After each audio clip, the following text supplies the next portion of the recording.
Na hapa tunazungumza juu ya nenda kwenye kiwango chako, juu ya kwenda kwenye kiwango chako, na namna ya wewe kufika kwenye kiwango ambacho Mungu amekusudia pia katika maisha yako ni kujiepusha na kigeugeu. Kigeugeu ni kukosa mwelekeo, na unajua ya kwamba tunapozungumza juu ya sense of purpose, labda nipende kuleta tafsiri ya sense of purpose. What is a sense of purpose by the way? Ni nini maana ya sense of purpose? Sense of purpose au kusudi la kuwepo ni nguvu ya motisha inayomsukuma mtu kupata maana, mwelekeo na kusudi la maisha yake kupitia malengo yake binafsi, msukumo wa ndani au mchango wa kuleta mabadiliko duniani. Na how to connect with that person, namna gani uconnecti na mtu anayeweza kuleta mabadiliko duniani. Si kila mtu anayeweza kuleta mabadiliko duniani. Most of people, au baadhi yao, si wote, lakini baadhi ya watu wengi ni wachafuzi wa mazingira tu, yaani wanafanikiwa kuchafua mazingira. Lakini tunapozungumza juu ya essence of purpose ni kupata mwelekeo. Tunapozungumza kusudi la kuwepo au sense of purpose, tunataka kulenga juu ya kila mtu ana njia yake duniani. Your path in the earth or your path on the earth, kile ambacho unaweza ukatumia, unaweza ukapita. Kila mmoja ana njia yake duniani. Mtu aliye na sense of purpose ni mtu aliye na mwelekeo. Sasa hapa tunazungumza juu ya mtu ambaye tunaposema kigeugeu ni mtu ambaye yani hana mwelekeo, hana direction, yani ni mkondogeu, ni mkondo ambao unageuka geuka, hauendi katika hizo direction ambazo zinahitajika mtu aweze kwenda katika mfumo ulio sahihi. Na hapa duniani kuna asili ya direct current, yani kuna asili ya umeme ambao unakwenda moja kwa moja katika mkondo, lakini pia kuna umeme ambao unakwenda kama mkondogeu. Kwa hiyo wakati mwingine mara nyingi kuna watu wa aina hizi mbili duniani. Kuna watu ambao wana kauli, wakisema wamesema. Ukimpata mtu kama huyo, umshukuru Mungu sana. Ni wachache, ni wale watu ambao wana sense of purpose ndani, wanaongea maneno ya direction, yenye malengo na yenye mwelekeo. Lakini kuna watu ambao hawana mwelekeo, hawana malengo, hawana direction, wamekosa sense of purpose. Kwa nini? Kuna miongozo na mikataba ya kibiashara. Mara nyingi kunakuwa na mikataba ya kisheria. Kwa nini? Ni kwa sababu ya kujaribu kucontrol kigeugeu. Sheria zote, katiba zote zimewekwa duniani kwa jambo moja tu, kucontrol kigeugeu. Na kigeugeu ni jambo kubwa sana ndani ya maisha ya watu na kwenye society tunayoishi. Yaani hakuna kitu chenye shida kama kigeugeu, na watu wengi hawafahamu kwamba kuna shida ya kigeugeu. Most of people, unaweza ukaamka asubuhi ukaishi na usijue kigeugeu ni kirusi kinachoua vibaya mno. Mikataba, sheria, katiba. Yaani hatuwezi kumwapisha rais tukampa nchi bila kumkabidhi katiba. Hatuwezi kumweka askofu tukamweka kwenye kiti, ni kanisani, ni askofu, tumemwombea, tumemchagua. Tukimweka pale kwenye kiti, tunamkabidhi Biblia, lakini tunamkabidhi na katiba iweze kumzuia kigeugeu ya kwamba sisi tunaenda hivi na kanisa letu. Pamoja na kwamba tunakuheshimu kama bishop, tumekuamini, tunakuombea, lakini katiba yetu ni hii. Ukipadrishwa, ukipewa uchungaji, ukibarikiwa kuwa mchungaji, utakabidhiwa Biblia, lakini utakabidhiwa na katiba inayoongoza, kama ni shirika, kama ni kanisa, kama ni taasisi, izuie kigeugeu, kwa sababu watu wana kigeugeu. Kwa hiyo kigeugeu ni kitu ambacho kinadhibitiwa kwa gharama kubwa sana, kubwa sana, kubwa sana. Lakini pia kwa sababu ya kigeugeu kuna viapo. Kuna daraja ambalo huwezi kwenda mpaka unaapa. Unachaguliwa kuwa waziri, lazima uwape kutunza siri za mawaziri kwa sababu ya kigeugeu. Unachaguliwa kuwa mbunge, hata kama umeshinda kwa kura zote, hatuwezi kukuruhusu kuwa mbunge pale mjengoni bila kuapa, kwa sababu ya kuzuia kigeugeu. Na ukiwa mbunge umeshaapa kama mbunge, tukakuchagua kuwa spika wa bunge, lazima uwape kwa sababu ya kuzuia kigeugeu. Lazima uwape tena ili tukukabidhi uwe spika wa bunge. Tukikuchagua katika position ya kuongoza nchi, pamoja na kukupa katiba, lakini lazima uwape ili kuzuia kigeugeu. Na unaapa kwa Biblia, kwa sababu unaapa kwa Biblia. Wale ambao ni Wakristo, wale Waislamu wanaapa kwa vitabu vyao, na wengine wanaapa kwa vitabu vyao vya imani. Lakini kile unachoapa na kushika Biblia ni kwa sababu Biblia inasema mimi ni Mungu ambaye sina kigeugeu. Unaapa kwa Mungu asiyekuwa na kigeugeu. Umemaliza masomo yako ya kijeshi, umetoka Munduli, umekuwa mwanajeshi, lazima uwape jeshini ili usiwe na kigeugeu, sije ukaasi jeshi. Askari polisi lazima wape hivyo. Kila mahali almost lazima wape. Manesi lazima wape.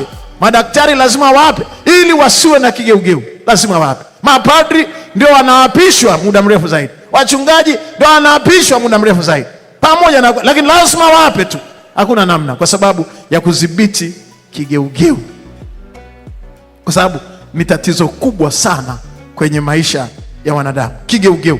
Tunaposema jiepushe na kigeugeu, tunataka kusema nini? Be specific. Kama unaandika, andika hivyo Kiingereza. Roho Mtakatifu mwenyewe alisema na mimi Kiingereza, japokuwa mimi ni Mchaga wa Marangu. Be specific. Kuwa na uhalisia wa mahali wa kitu chochote, kila kitu ambacho unakifanya, be specific. Lakini pia kila mara jaribu kujiuliza anwani yako sahihi. Anwani yako sahihi. Na jitahidi kutengeneza anwani yako sahihi. Your true identity. Maintain your true identity. Jitambulishe wewe ni nani, una uwezo wa nini, una nguvu katika jambo lipi, na una udhaifu katika mambo gani. Your true identity. Be specific katika kila kitu ambacho unakifanya. Who are you? Ni kitu gani ambacho unategemea kukifanya? Wewe ni nani? Unaweza nini na hauwezi nini? Unataka kwenda kwenye kiwango cha kwako. From test to testimony. Kama unataka kuwa na ushuhuda, lazima ujielewe kabisa wewe ni nani, unafanya nini, na unaweza mambo gani, na yale ambayo hauyawezi usijisumbue nayo. Wekeza kwenye uwezo ulionao, kwamba hangaika zaidi na uwezo ulionao kuliko udhaifu ulionao. Watu wengi wanahangaika sana na udhaifu walionao kuliko uwezo walionao. Kutaka kuwa expert, kutaka kuwa mtu wa kutisha, wekeza kwenye uwezo ulionao, lakini usihangaike na vitu ambavyo hauna. Na niliwafundisha hapa nikaambia, ni hekima ndogo ya kuku. Kuku yuko specific. Kuatamia ni siku 21. Vifaranga vikigoma ni kiburi chake. Ni kiburi cha kifaranga. Kama siku 21 zikiisha, ameatamia kuku mayai 20, vikaanguliwa vifaranga viwili, hivyo 18 hayo mayai visa. Huyo kuku hangaika gina specific. Anajua kabisa ya kwamba ninapaswa kuondoka na vifaranga viwili, na hayo mayai visa anayaacha. Waganga wa kienyeji na wachawi wataendelea naye, lakini kuku kwenye akili yake hana mpango wa kuhangaika na hayo mayai visa. Amemaliza siku 21, ameondoka. Anahangaika na uwezo alionao, lakini sio udhaifu walionao hata siku moja. Yai visa lipo tu, mayai visa yapo mengi tu, lakini huna haja ya kuhangaika nayo. Tengeneza anwani, acha kutangatanga. Tengeneza anwani. Tengeneza anwani, acha kutangatanga. Lazima uhakikishe umetengeneza anwani. Kama ni kwenye biashara, tengeneza anwani. Tunaita ni trademark. Lazima uwe na trademark kwenye maisha ya kwako ya kibiashara. Watu wajue una uwezo katika jambo gani, una uwezo katika lipi. Kuna wengine mnaweza kusuka, tengeneza anwani. Kuna wengine mnaweza kupika chapati, tengeneza anwani. Kuna wengine mlio na uwezo wa mitindo, unaweza kudesign kitu kikatokea, tengeneza anwani. Kuna wengine mnaimba hapa kina Alan, tengeneza anwani. Kuna watu ambao Mungu amewapa be specific. Usiende kila mahali. Kuna wengine mna uwezo katika IT. Yaani kuna mwanangu mmoja alinitembelea jana. Acha niseme tu, ninafahamu uwezo wake katika masuala ya IT. Ana uwezo mkubwa sana. Sasa amekuja ananiambia, baba nilienda. Nikamwambia umetoka wapi? Ananiambia nimeenda kufanya biashara za dagaa Kigoma. Nikasema Mungu, na hela zote zimeishia huko. Nikamwambia wewe ni wa biashara za dagaa. Unajua kuna sura ya dagaa kabisa ya shombo, unaweza kuiona. Lakini kuna sura nyingine sio. Be specific. Nikamwambia nani alikuambia uende kwenye dagaa? Ananiambia baba, unajua mimi niliambiwa watu kuna faida. Nikamwambia kuna faida kwa watu ambao ni mlango wao, ni njia yao. Kunaweza ukawa na faida, lakini si faida. Sio kila biashara inaweza kukuletea faida, sio mlango wenu.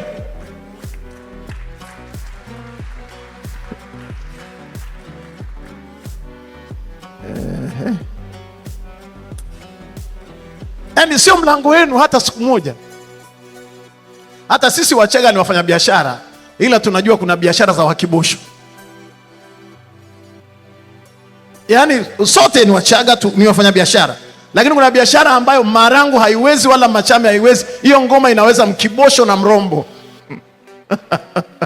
Duka la Mrombo linauza simenti, linauza sindano, linauza uzi, linauza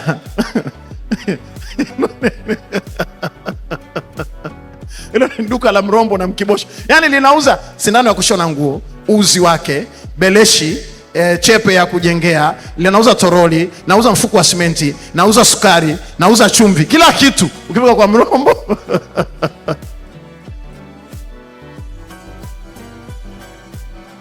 Sasa nataka kusema nini? Nataka kusema be specific. Kama ni duka, acha lijulikane hapa ni hardware. Nikifika nitapata rangi na tiles na kila kitu cha ujenzi. Lakini sio simenti na unga wa ngano hapo pembeni. Mnacheka. Duka la Mrombo. Mfuko mmoja na simenti yenyewe anaweza pia akawa anapima vile vile.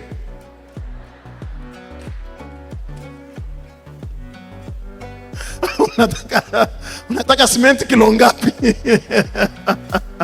Unapimiwa hapa simenti kilo ngapi? Alafu akija mtu mwingine wa unga wa ngano wa Azam, na yeye anakupimia pia vile vile na unga unapata hapo hapo. Kwa hiyo wote tunafanya biashara, lakini kuna biashara nyingine lazima uwe specific. Unafanya nini? Ndio hicho hapo, ndio hilo neno kuu mkiki uteha. Unafanya nini? What are you doing here? Unafanya nini? Wewe unaweza nini? Una udhaifu gani na una uwezo gani katika maisha yako? Kila mtu ana uwezo wa kwake. Na acha niwaambie wapendwa, ajira hazina majibu, wala mshahara hauna majibu. Yesu mwenyewe alisema mtu hataishi kwa mshahara tu, bali katika kila neno litokalo kinywani mwa Bwana. Na neno litokalo kinywani mwa Bwana ni uwezo. Uwezo ndio unatengeneza maisha ya watu duniani. Sasa unaweza nini? Unafanya nini? What are you doing? Na sio tu unafanya nini, unafanya nini hapa? Hapa unafanya nini? Hapo ulipo unafanya, kwenye age ulionayo, kwenye elimu ulionayo, mahali ulipo, nchi uliopo, mahali ambako Mungu amekuweka, unafanya nini pale? Sasa mimi nilikutana na rafiki yangu mmoja, nafikiri mwaka juzi, miaka 3 imepita, nafikiri 3 years.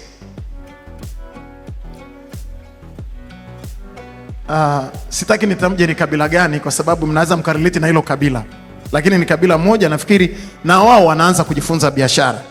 Basi akaja ofisini kwangu, akaniambia, mchungaji, nimekwama, nahitaji unisaidie hizo economic counseling, financial counseling. Kuna mahali nimekwama. Akanitafuta sana. Ni mtu mzito, ana uwezo, ana mtaji mkubwa tu wa bilioni kadhaa. Akafika ofisini kwangu. Nikamwambia, umekwama katika jambo gani? Akaniambia, mchungaji, huwezi kuamini, nimekwama katika mambo mengi. Na mimi nikamuuliza swali moja tu, umekwama katika lipi? Unafanya nini? Maana hilo ndio swali la msingi, na hilo ndio swali la mbingu linalouliza, unafanya nini? Nikamwambia, unajishughulisha na kitu gani? Mwanzoni nilikuwa najua alikuwa ni mtu alikuwa anashughulika na mambo ya hardware sana. Alikuwa amewekeza kwenye hardware. Alikuwa na maduka ya ujenzi, na kila maeneo yaliyokuwa yanakuwa maeneo mapya alikuwa na invest huko, maduka anafungua, na alifanya biashara nyingi tu kwenye yale maeneo ambayo ujenzi unaendelea. Na nilimfahamu hivyo. Na alikuwa na supply kwenye taasisi za serikali. Nilimfahamu hivyo. Alikuwa na billions.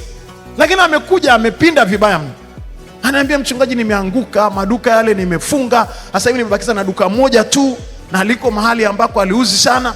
Alikuwa na hardware almost nchi nzima, Arusha, hapa, sijui wapi. Sasa namwambia, umefunga maduka, umepata shida gani? Ananiambia, unajua ilibidi ni establish baadhi ya vitu. Nikamwambia, vipi? Akaniambia, ngoja nichukue diary yangu nikutajie biashara ninazofanya kwa sasa. Historia ya marehemu aliyesoma akafika University ya Harvard ni fupi alivyonitamkia vitu ambavyo anafanya. Anajihusisha na korosho. Kwanza ana mashamba ya korosho. Hayo mashamba amenunua sijui ekari 100, sijui ekari 1000, sijui nimeanza kusafisha, nikaotesha, sijui korosho hilo karibu ekari 1000 ikawa kama ni hasara. Nikaenda kwenye parachichi huko Mbeya, sijui na Iringa, nikaotesha maparachichi. Nikaenda Mufindi, nikaotesha miti ya mbao. Nikatoka huko, nikaenda kuanza kuuza kuwa wakala wa korosho. Nikaona hivyo, yani huo ni mradi ameuacha. Ameenda huko kanda ya kaskazini na kanda ya Ziwa Victoria. Ameenda huko Geita, ameenda kulima kilimo cha pamba. Mara ni wakala wa pamba, mara ana store ya pamba. Ametoka huko, amechanganya, ameshaenda kuingia Ukerewe, ameshaanza kuvua, ameshaona dagaa za Mwanza zina mchanga, amehamia za Kigoma, sijui ni za maji baridi, sijui za kukaanga, sijui za kuchemsha. Mungu wa Israeli. Yani akanitamkia, akaniambia, sasa nina miradi kama 20 hivi, ndio nimekuja unishauri. Mimi mwenyewe nilichoka. Akaanza kunisomea miradi aliyokuwa nayo. Anataka kuanza kupaki nazi. Hizi nazi za hapa Tanzania apeleke Arabuni. Yani huo ni mradi mmoja wapo. Lakini sio hivyo tu. Nimegundua ya kwamba korosho zinahitajika sana Marekani. Kwa hiyo pia nimeangalia hii ina mpango wa kupeleka korosho Marekani. Lakini sio hivyo. Nimeangalia hapa, na unajua mchele. Unajua mchele. Nikasema, Mungu wa Ibrahim. Sasa nikaona huyu mtu labda alazwe hospitali. Yaani unajua huko mbele nataka kufungua hospitali ya watu waliopata matatizo ya biashara, wakifika walazo usingizi. Yaani unawalaza, wakiamka tu unawapa uji alafu unawalaza tena. Kutuliza hivyo vichwa. Ni mambo ya ajabu. Akanieleza mfululizo wa vitu vingi. Mwisho nikamwambia, kwa hiyo akaniambia, kwa hiyo nilichukua hela huku nikapeleka huku, nikapeleka za huku, nikapeleka huku. Nikamwambia kitu kimoja tu, ulianza na biashara gani? Ukijaribu kufanya reflection na namna ambavyo hiyo biashara ilikusaidia. Akaanza kuniambia, unajua ile ya kwangu ya hadi ndio ilinisaidia mpaka nikajenga nyumba zile unazoziona na mahoteli na magorofa. Lakini tangu ameanza kutawanyika, sio hivyo tu, na mgodi Mirerani. Anambia na bado tena na mgodi mwingine Mirerani, na pale tunachimba na hudumia mgodi. Lakini hata hivyo bado nimeenda kutafuta mgodi mwingine, sio Tanga, sio kuna mawe gani. Akaanza sasa hiyo, yani huo muda alionitamkia mawe, nikajiuliza, hivi mimi nakaa hapa Tanzania, yani mawe haya, yani hayo mawe hivi, madini ya hivi, madini sio yanaitwa nini, madini yanaitwa ana mpaka na pati za madini ananiletea, ziko nyingi hayo madini yenyewe tena sado. ame-identify hii inapatikana, hii inapatikana hapa, hii inapatikana. Nikamsikiliza, nikamwambia, kaka, samahani sana, una jambo moja tu, ume lose sense of purpose ya wewe ni nani.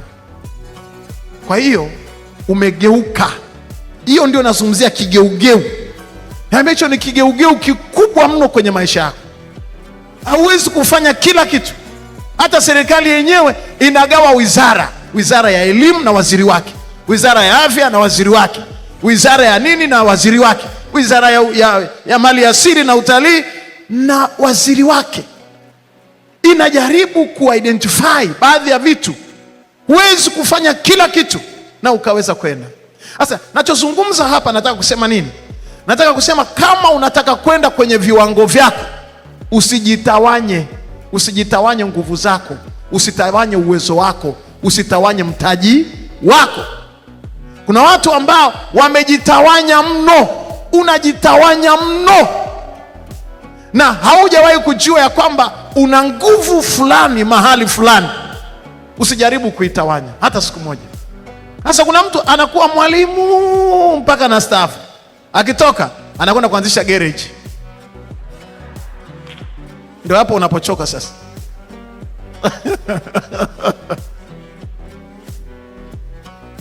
Yaani hapo ndipo unapochoka. Nilifundisha hapa nikakwambia kuna mchungaji mmoja amefanya kazi ya uchungaji, alipo staff eti ameenda kuanzisha daladala. Amenunua madaladala mabovu. Kila likitoka halifiki safarini. Ni kupiga simu tu, "Nyie mnaniibia." Wewe mchungaji ulikuwa unazoea kupokea sadaka za bure kanisani, ukaanza na daladala mbovu. Oi.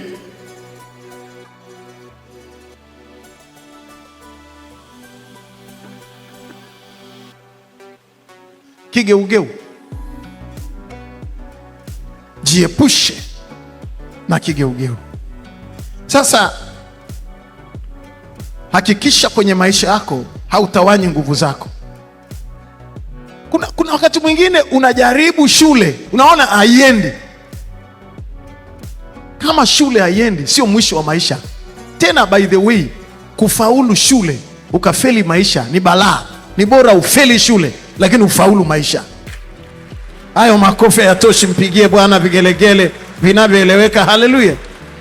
Usitawanye nguvu zako. Moja ya bilionea mmoja Marekani aliyewekeza kwenye bima.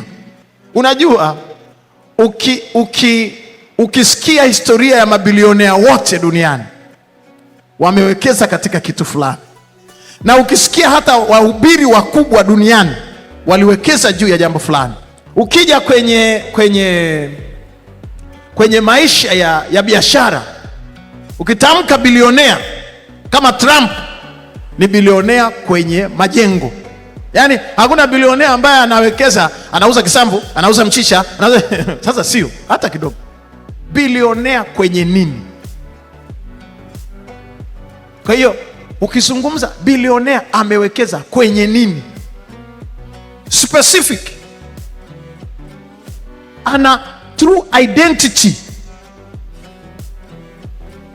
Ukiongea juu ya mabilionea waliowekeza kwenye masuala ya magari, sijui magari ya umeme, sijui magari gani, sijui mambo ya IT waliowekeza. Watu wamewekeza vitu specific, wamewekeza hapo. Sasa sijui wewe kwenye maisha ya kwako, sasa sizungumzia hayo maupana ya mabilionea. Nataka nikuambie tu, dunia inataka, mbingu zinataka kujua unafanya nini hapa. What are you doing here? Unafanya nini hapa? Hicho ndicho kitu ambacho ndio neno kuu linalotuongoza. Sasa bilionea mmoja wapo aliyefeli shule lakini akaenda akawekeza kwenye Microsoft Word. Nani? Naam, Bill Gates akawekeza kwenye hizo Microsoft. Na ni bilionea. Alifeli shule kabisa, alidiscontinue chuo, alishindwa kuendelea disco chuoni university. Alikuwa anasoma sheria. Naambiwa pale alikuwa anasoma sheria. Anahangaika kila mara akiangalia wale maadvocate wanaovaa suti nyeusi. Anatamani na yeye akawe jaji. Soma akadisco. Lakini sasa amerudi, ndiye anasaidia wanasheria kutumia hizo Microsoft zake dunia nzima, ambako dunia nzima inamhitaji. Kwa hiyo be specific.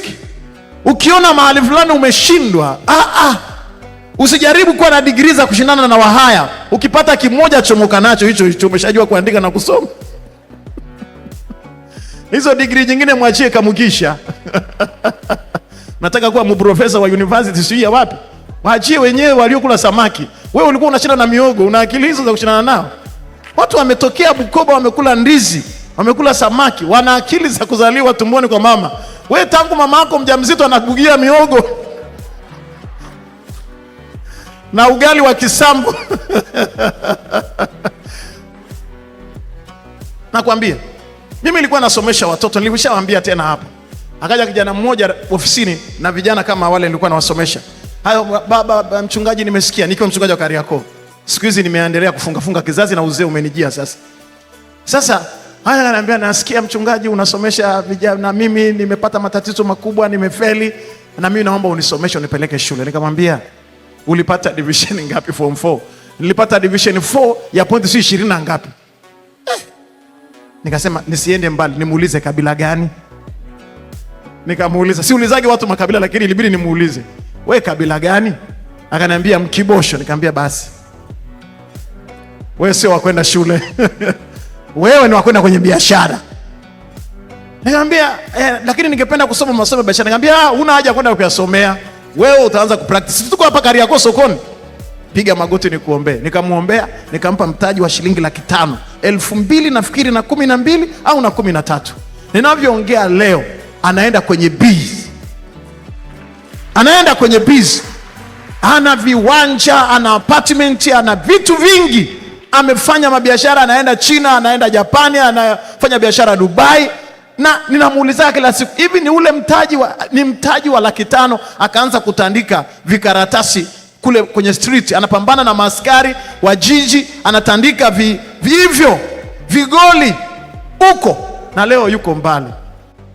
Sijui nataka kwenda kwenye pamba. Kuna watu wachache hapa ambao ninafahamu, wengine ni Wahindi, wengine ni Waarabu, wamewekeza kwenye pembejeo. Yaani tangu babu wa babu, duka la pembejeo mbolea, pembejeo mbolea, pembejeo mbolea, maisha yao. Hichi ni kizazi cha ngapi wameinvest hapo? Wewe unatawanya nguvu zako katika kila siku, unabuni jambo jipya kila siku, na hizo zote ni dalili za kupotea. Kila siku unaamka na jambo jipya, kila siku una roho zinazogeuka na mioyo iliyochafuka na mawazo. Una mawazo mengi mpaka umechafukwa roho, umechafukwa moyo. Haujui ufanye nini, haujui unaanza kipi, haujui unamaliza kipi, haujui ufanye nini, haujui unahitaji degree ngapi. Mimi kuna mmoja nilifundisha hapa asubuhi moja, akanijia inbox, akaniambia, mchungaji, nilikuwa na masters 4 na sasa nilikuwa nasoma masters nyingine ya 5 na CPA na bado nilikuwa na mpango. Upeleke wapi? Ananiambia, unajua niliambiwa hii ina market, nasoma hii ina market, na ana akili. Hata kama una akili jamani, several degrees, kusoma sana kunachosha akili. Lakini je, kusoma kwenyewe kuna impact? Be specific. Wewe ni nani? Your true identity. Na ikiwa una mahangaiko hayo, hautulii. Yaani unajua kuna watu ambao wana kichwa cha mwenda wazimu. Yaani wana mawazo, kila siku ana wazo hili, kutana naye ana wazo hili, kutana naye mpaka anazeeka. Hakuna hata kimoja kinachoiva. Hiyo ndio shida ninayozungumza hapa. Ivisha angalau kitu kimoja, kiive kabisa, tuone hiki kimeenda. Alafu na hiki ukione kinaenda. Sikunyimi kuwekeza, lakini angalau basi kuna kitu kimoja kimeenda. Au nawekeza randomly kila kitu. Mungu akupe nafasi ya kujua una huduma gani na unafanya nini hapa. Hilo ndio neno ambalo ni la kiuchumi. Unafanya nini hapa? What are you doing here? Kwa nini unatapanya nguvu zako, Elia? Kwa nini una nguvu ya kutokufa na wewe unataka kufa? Kwa nini unakimbia wakati wewe ni jasiri? Kwa nini unataka kufa leo wakati nimekusudia miongoni mwa watu ambao hawatakufa ni pamoja na wewe? Mungu, uniumbie moyo safi. Na mimi nakutakia baraka za Bwana, uwe na moyo safi na roho iliyotulia ndani. Yaani uiambie roho yangu tulia, Kuna wakati mwingine si tu roho na nafsi inaondokaga. Daudi alifika mahali akaita akasema, nafsi yangu rudi rahani mwako. Manake nafsi inaweza ikakutoroka, ikaanza kuyumbayumba, inazunguka huko, unakosa utulivu. Lazima ujue wewe ni nani. Be specific. You must understand your true, you must discover your true identity. Anwani yako ni nini? Kama una dili na cosmetic, dili na cosmetic. Hangaika na urembo, nenda huko, zama kwenye huo ulimwengu mpaka uelewe kinachoendelea duniani kwa masuala ya urembo. Uelewe what is going on. Sio unachanganya urembo na biashara ya dagaa kutoka biashara ya dagaa. Wewe uko kwenye urembo na kitu gani?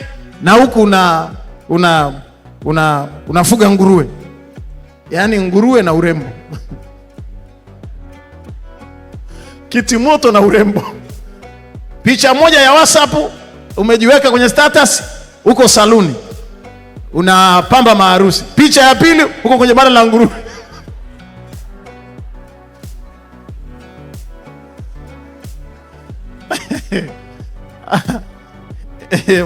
Mpesa hapo ma, yaani sielewi, mimi nimechoka.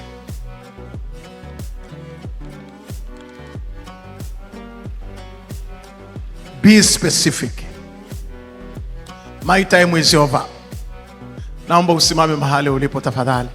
Ni muda wa kuchukua nafasi yako katika meza ya HW, tuwasilishe kwako mawazo yenye tija kwa maneno ya dhahabu, kukupa hamasa na kukujengea uwezo wa kufanya zaidi na kuwa zaidi. Welcome to the home of positive vibes.